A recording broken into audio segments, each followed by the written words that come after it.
अहम खबर, chief justice Peshawar high court ने मखसूस नशिस्तों पर हलबर्दारी के लिए गवर्नर केपी को नामजद कर दिया है, जबकि मखसूस नशिस्तों पर मुंतखब अरकान ने रजिस्ट्रार पेशावर हाई कोर्ट के साथ दरख्वास्त दायर की थी। केपी असम्बली इजलास कोरम की निशानदही पर मुलतवी हुआ। Chief justice Peshawar high court ने मखसूस नशिस्तों पर हलबर्दारी के लिए गवर्नर केपी को नामजद कर दिया है। तफसीलात क्या हैं, आसिफ शहजाद से जानते हैं। जी आसिफ। जी बिल्कुल, ये खैबर पख्तूनख्वा असम्बली का इजलास आज सुबह 9 बजे तलब किया गया था, जो कि 2 घंटे की ताखीर से शुरू हुआ। तो मेंबर सूबाई असम्बली शेर अली अफरीदी ने कोरम की निशानदही की। तो आज असम्बली के इजलास में 25 अरकान जो मखसूस नशिस्तों पर मुंतखब हुए थे, उन्होंने हलफ उठाना था।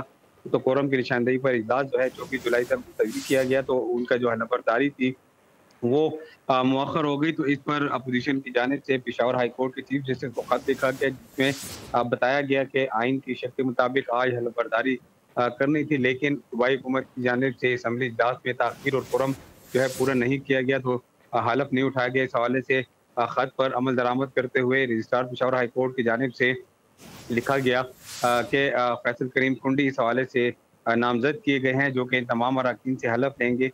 हलफ बर्दारी की तकरीब गवर्नर हाउस में मुमकिन तौर पर हो सकती है। तमाम इकदाम जो हैं वहीं पर किए जाएंगे।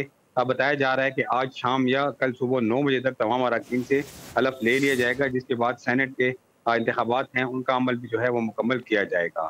मुमकिन तौर पर हलफ बर्दारी की तकरीब हो सकती है। आसिफ शहजाद अपडेट कर रहे थे, आपका शुक्रिया।